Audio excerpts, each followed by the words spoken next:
I'm gonna get myself in trouble for this one. The Daniel Suarez and Joey Logano comparison. So close for Daniel Suarez this weekend at Auto Club. Suarez was leading with 3 laps to go and just couldn't quite hold off a big run from Kyle Larson. After the race, Suarez said he was going to win a race soon, and I agree 100%. A few years ago, I compared Daniel Suarez to Joey Logano on Facebook, and people got mad at me. And you know what? I stand by what I said.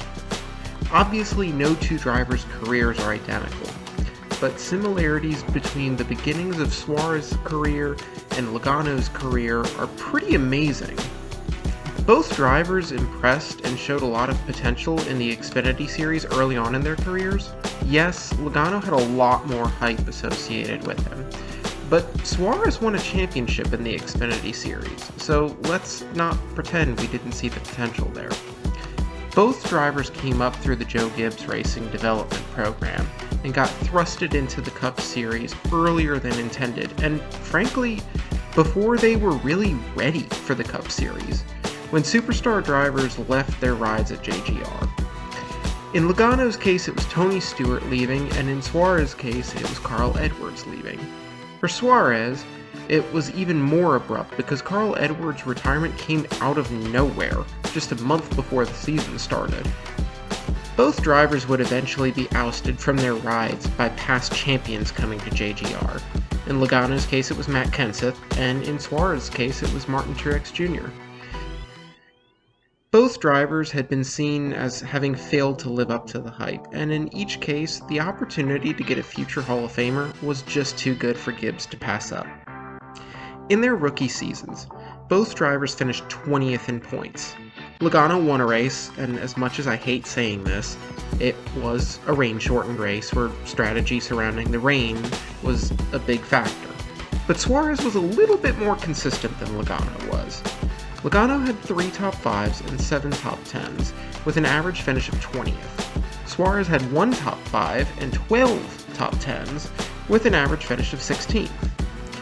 In their sophomore seasons, Logano did outperform Suarez a bit. Logano didn't win a race, but he did have 7 top 5s, 16 top 10s, and an average finish of 16th, while finishing 16th in points.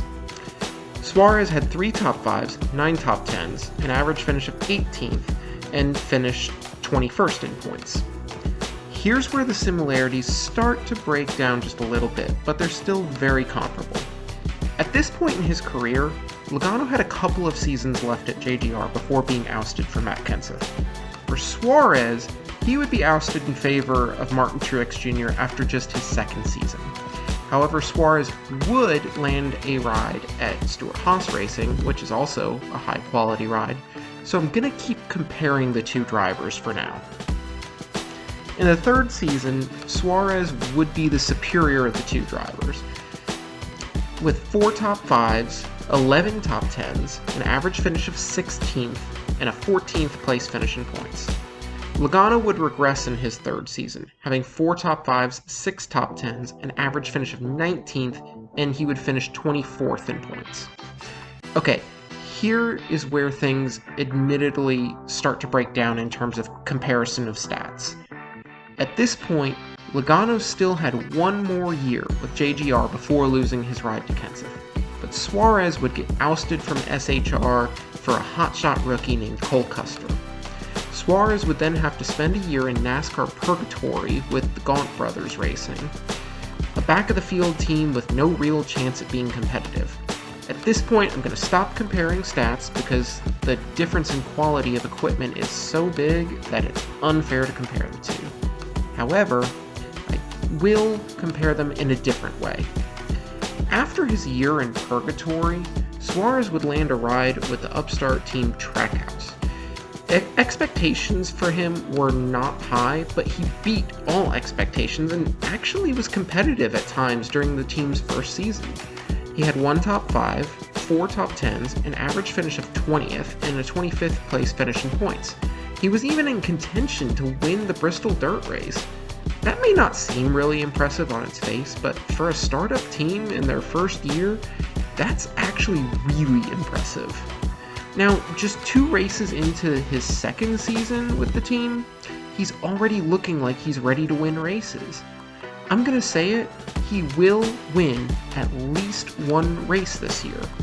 Also, Trackhouse is going to have better resources this year after the acquisition of Chip Ganassi Racing, which just adds confidence to my statement.